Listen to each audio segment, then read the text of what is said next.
सी programming language के आज के लेक्चर में हम लोग स्टडी करने जा रहे हैं सी टोकन्स। तो सी टोकन्स में सबसे पहले हम लोग समझेंगे इसके बेसिक कॉन्सेप्ट को। सी टोकन्स के बारे में ये कहा जाता है कि individual smallest individual element in a C program is called C tokens. It means अगर हम सी में कोई प्रोग्राम बनाने जा रहे हैं, उस प्रोग्राम में हमने जो भी एलिमेंट्स को डिफ़ाइन किया होगा, जैसे किसी का नाम, कोई टर्म या कोई फंक्शन या कोई लॉजिक, तो each individual element is called C tokens. They are identifier, keywords, constants, special symbols, operators and string. तो चलिए आगे समझते हैं सबसे पहले आइडेंटिफायर के बारे में। Identifier are used for naming program elements.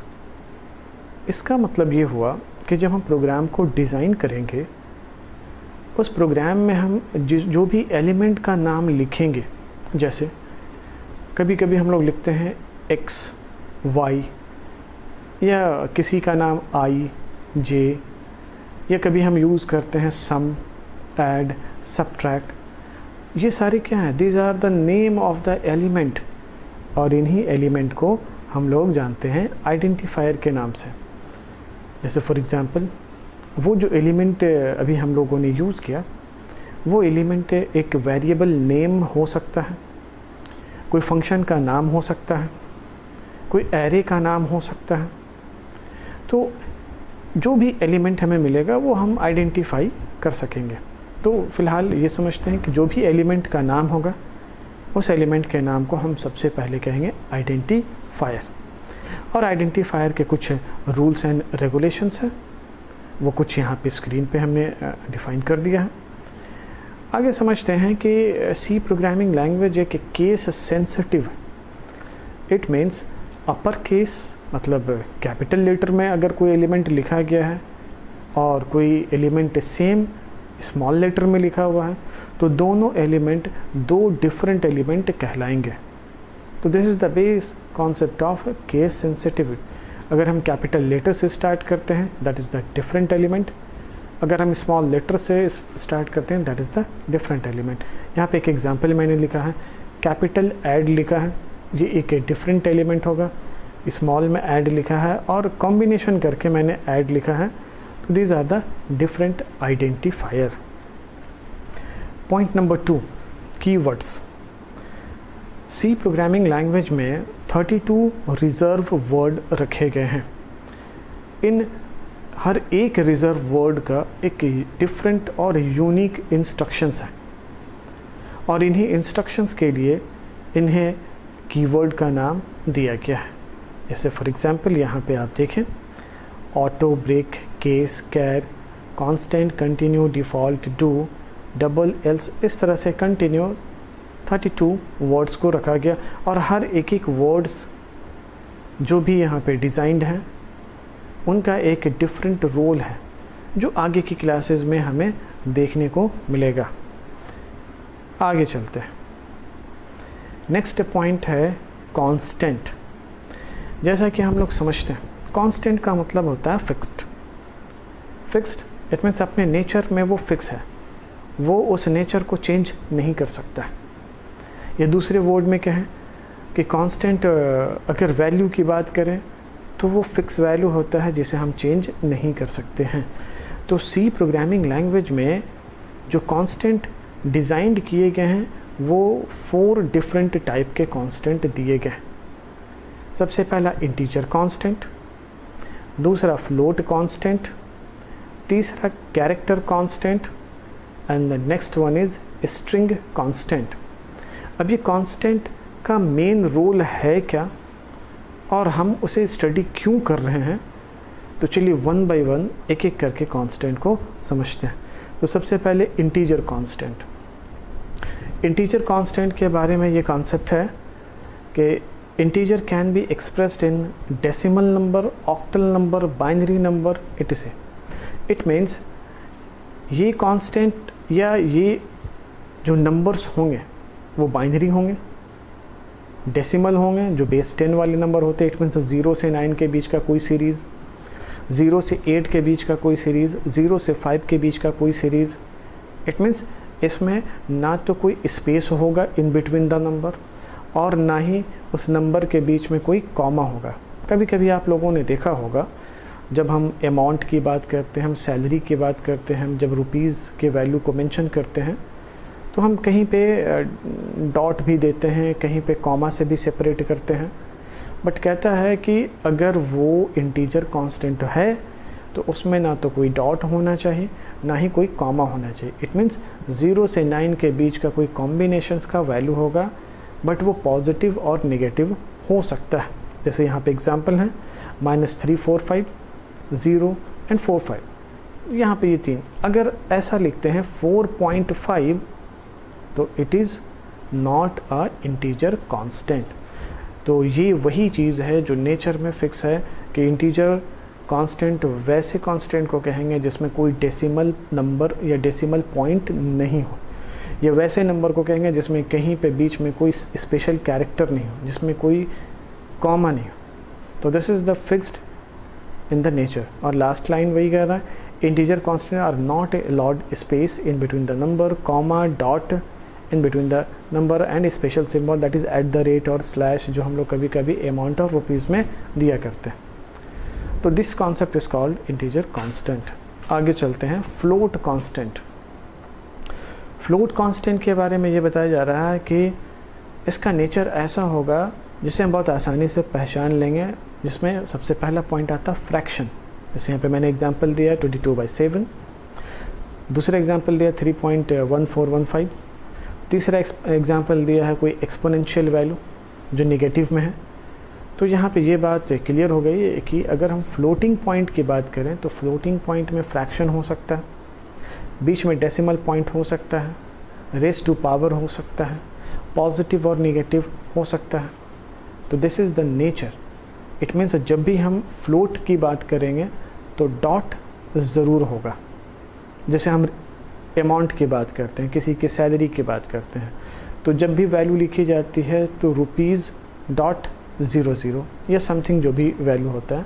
तो this is the concept of float constant.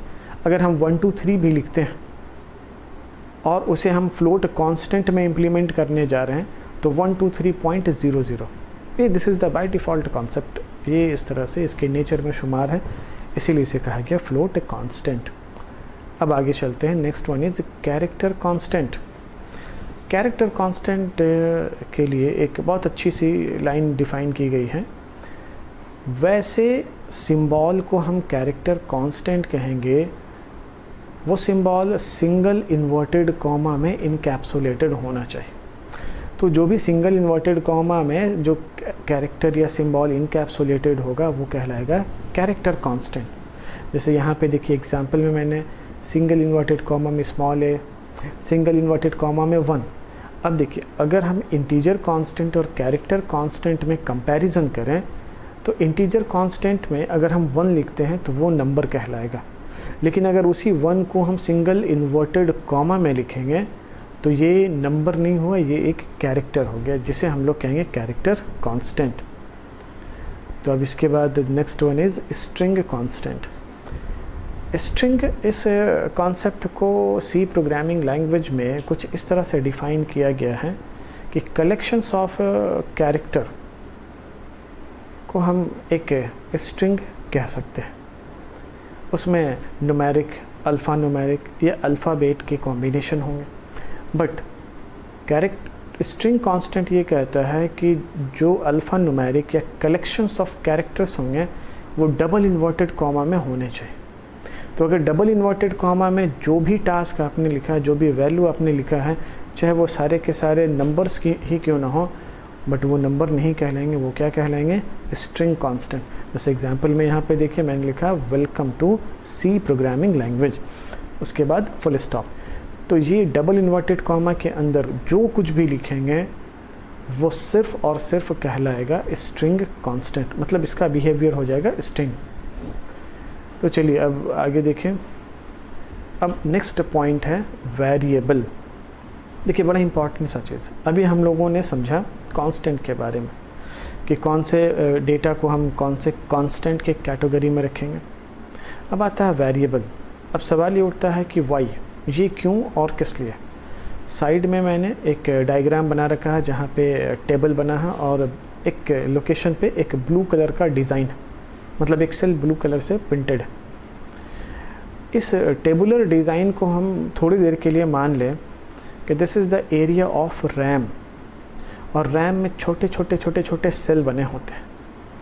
In cell का काम क्या होता है, जब किसी टास्क को हमें एग्जीक्यूट कराना होता है, रन कराना होता है, तो वो मेमोरी से, हार्ड डिस्क से रैम में आता है। तो जब रैम में वो आएगा तो उसे मेमोरी की ज़रूरत पड़ेगी, मतलब कोई भी टास्क को एग्जीक्यूट कराने के लिए मेमोरी की ज़रूरत पड़ेगी। और रैम में सीक्वेंस में हर एक सेल का एक यूनिक एड्रेस होता है। तो जो भी टास्क एग्जीक्यूट होने के लिए रैम में आता है, प्रोसेसर रैंडमली कोई भी एक खाली स्पेस ऑक्यूपाई करता है और वहाँ पे उस टास्क को परफॉर्म करता है। तो जब हम बात करते हैं कि अपने प्रोग्रामिंग लैंग्वेज में अगर हमें कोई डेटा स्टोर करने की बात, हमें कोई 2 नंबर को कैलकुलेट करने की बात, तो हमें क्या करना होता है, 2 नंबर को सबसे पहले हम अलग अलग लोकेशन पे स्टोर करेंगे। जैसा आप यहाँ पे ब्लू कलर का वो जो सिंबल देख रहे हैं, जो सेल शेडेड है, तो मान लेते हैं कि कोई एक लोकेशन है जहाँ पे हम डेटा को स्टोर करने जा रहे हैं। तो जब हम स्टोर करने जा रहे हैं तब हमें मेमोरी क्रिएट करने की ज़रूरत होती है। तो ये था एक छोटा सा कॉन्सेप्ट। अब इस वेरिएबल को समझते हैं कि वेरिएबल है क्या। देखिए, see a variable is an entity that may be use to store data value. देखिए फिर से समझिए कि वेरिएबल उसे कहेंगे जब हम डेटा को जिस लोकेशन पे हम स्टोर करने जा रहे हैं, जिस कंटेनर में हम स्टोर करने जा रहे हैं, और उसका कोई नाम अगर हमने रखा तो वो कहलाएगा name of the variable. It means जब हम डेटा स्टोर करने जा रहे हैं, वी नीड अ मेमोरी, और उस रैंडम मेमोरी में से किसी एक मेमोरी पे अगर हम ऑक्यूपाई करते हैं और उसका कोई नाम हम देते हैं तो वो नाम कहलाएगा वेरिएबल नेम। और इस वेरिएबल नेम के थ्रू हम आसानी से एक्सेस कर सकेंगे। जैसे आपने पहले भी बनाया होगा सम इक्वल टू 0, ये x equal to 1। x, what is x? x is element, x is an identifier.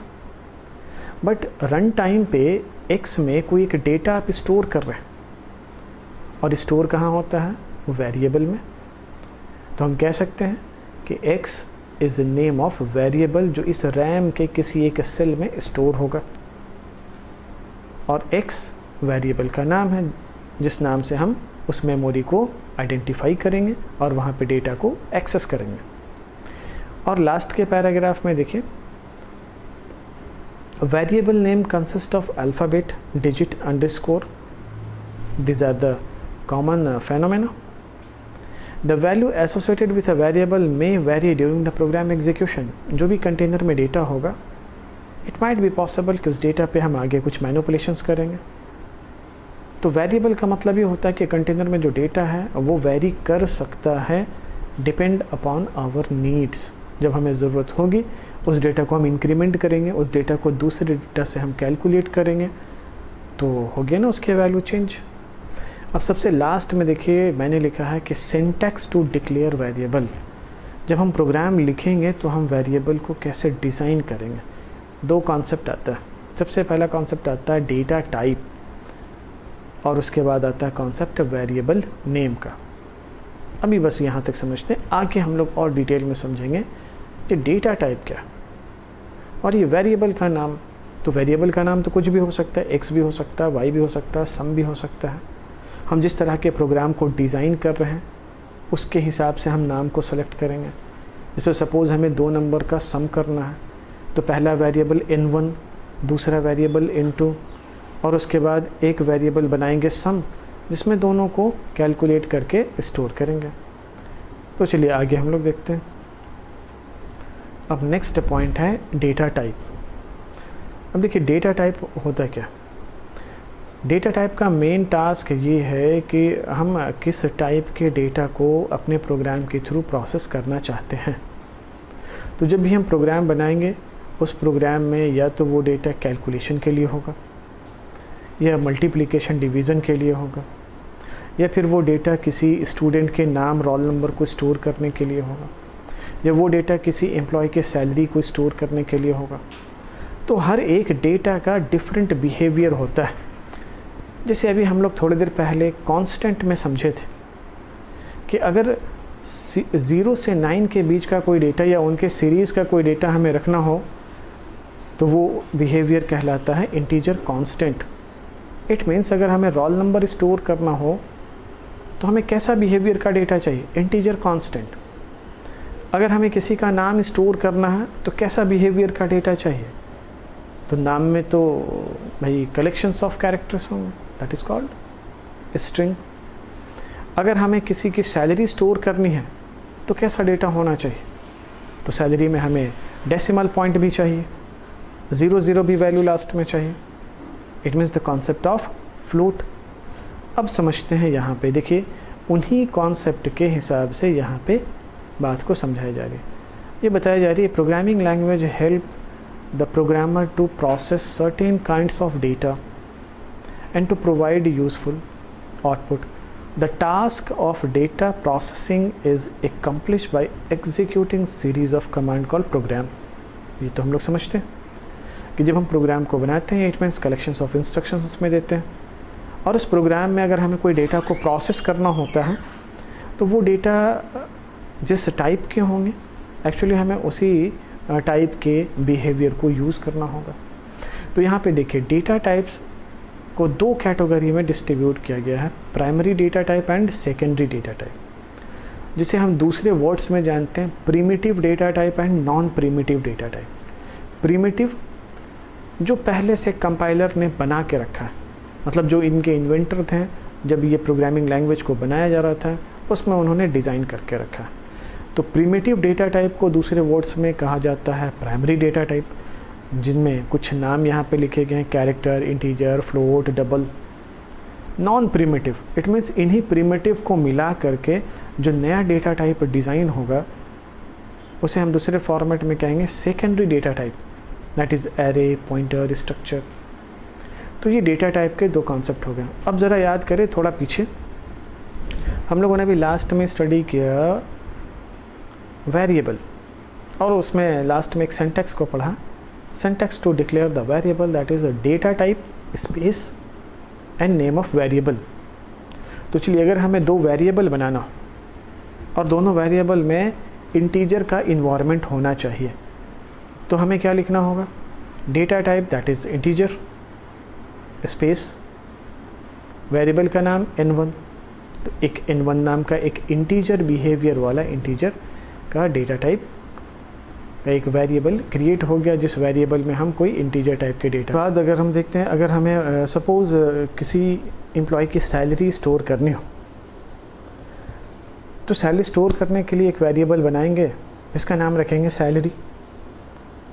तो उसका डेटा टाइप क्या रखेंगे, उसका डेटा टाइप रखेंगे फ्लोट, क्योंकि हमें फ्लोटिंग पॉइंट का इन्वायरमेंट चाहिए, फ्लोट सैलरी। तो this is the main concept of data type and variable. तो प्रोग्राम बनाते वक्त इन चीज़ों को हम लोग फिर से एक बार रिकॉल करेंगे और इसी के बेसिस पे प्रोग्राम को डिज़ाइन करेंगे। अब ये एक छोटा सा चार्ट हमने डिज़ाइन किया है, इसमें कुछ इन्फॉर्मेशन लगाया है। सबसे पहला है वेरिएबल का टाइप, कितने टाइप के मैक्सिमम या मिनिमम वेरिएबल बना सकते हैं। उस वेरिएबल में जो कीवर्ड होंगे दैट इज़ डेटा टाइप, कौन कौन से होंगे, और उन डेटा टाइप का मेमोरी का लोकेशन रन टाइम पे कितने बाइट का बनेगा, और वो कितने वैल्यू के रेंज को एक्सेप्ट कर पाएंगे, और उन्हें जब हम प्रोग्राम में कोड करेंगे तो उनका फॉर्मेट स्पेसिफायर क्या होगा। तो सबसे पहले वेरिएबल के टाइप को लेते हैं, दैट इज़ इंटीजर, जो भी हम लोगों ने बात किया इंटीजर x। इंटीजर को रिप्रेजेंट करते हैं कीवर्ड इंट से। It means integer data type को हम लोग इंट सी प्रोग्राम में लिखेंगे, जहाँ पे इंटीजर की ज़रूरत होगी वहाँ लिखेंगे इंट। इंट 2 बाइट का मेमोरी ऑक्यूपाई करता है। इट मीन्स इंट x अगर हमने बनाया तो ये 2 बाइट के मेमोरी के लिए वो क्रिएट कर दिया। इसमें 2 बाइट का मेमोरी रखा जा सकता है और उनके रेंज यहाँ पे मैंने लगा रखे हैं। इंटीजर डेटा को एक्सेस करने के लिए जो फॉर्मेट स्पेसिफायर है वो है %d। अभी सिर्फ इतना ही समझते हैं। जब हम लोग कोडिंग करेंगे तो इन्हें फिर से रिकॉल करेंगे। ये छोटे छोटे पॉइंट 2-3 पॉइंट है, ये बार बार रिकॉल होते रहेंगे, जैसे data type, variable, format specifier, keywords. ये 3-4 पॉइंट स्टार्टिंग के कुछ प्रोग्राम में रिकॉल होंगे और आप फिर इससे फेमिलियर हो जाएंगे। दूसरा पॉइंट है वेरिएबल का type, that is float. Float को यूज़ करने के लिए फ्लोट नाम के कीवर्ड को यूज़ करेंगे। This is another data type, that is float. ये 4 बाइट रिक्वायर्ड है और इसकी फॉर्मेट स्पेसिफायर है %f। डबल कीवर्ड है, स्मॉल लेटर में डबल। एक चीज़ ध्यान दीजिएगा, जितने भी कीवर्ड्स हैं या जिनको हम लोग डेटा टाइप के फॉर्म में यूज़ करेंगे वो सारे के सारे स्मॉल लेटर से ही स्टार्ट होंगे और स्मॉल लेटर पे ही ख़त्म होंगे। ये हमेशा याद रखिएगा। अगर इसमें आपने कैपिटल लेटर ऐड किया, it is a compilation error, इसीलिए मैंने हेडिंग में ही दे दिया है कीवर्ड। तो int, float, double, char, long, these are keyword and these are also a data type। तो अगर अब हमें एक वेरिएबल बनाना हो तो वेरिएबल का कॉन्सेप्ट क्या कहता है, डेटा टाइप, वेरिएबल नेम। तो डेटा टाइप अगर हमें एक रोल नंबर स्टोर करना तो हम क्या लिखेंगे, रोल नंबर, नंबर है और नंबर का बिहेवियर इंटीजर। इंटीजर के लिए कौन सा डेटा टाइप, कौन सा कीवर्ड होगा, तो इंट। तो वो लाइन कैसे लिखेंगे, इंट रोल। तो ये एक वेरिएबल क्रिएट हो जाएगा, बिल्कुल वैसा है जैसे वो टेबुलर फॉर्म में एक ब्लू कलर का सेल आप दिखा था। तो वैसे ही एक मेमोरी में रैंडमली एक वेरिएबल क्रिएट हो जाएगा, उसका नाम होगा रोल और उसका टाइप क्या होगा, इंट, जो यहाँ पे हमने कीवर्ड लगा रखा। तो इस तरह से कैरेक्टर के लिए %c, डबल के लिए %ld, lf एंड लॉन्ग के लिए %ld। तो चलिए यहाँ तक था एक छोटा सा basic introduction to the C tokens. आगे के लेक्चर में हम लोग देखेंगे कि सी के प्रोग्राम को कैसे डिज़ाइन किया जाता है और इन सारे टर्म को जैसे डेटा टाइप, वेरिएबल, इस फॉर्मेट स्पेसिफायर, कीवर्ड्स, इन सारे टर्म को कैसे यूज़ किया जाता है तो हम लोग नेक्स्ट लेक्चर में देखेंगे। तब तक थैंक यू।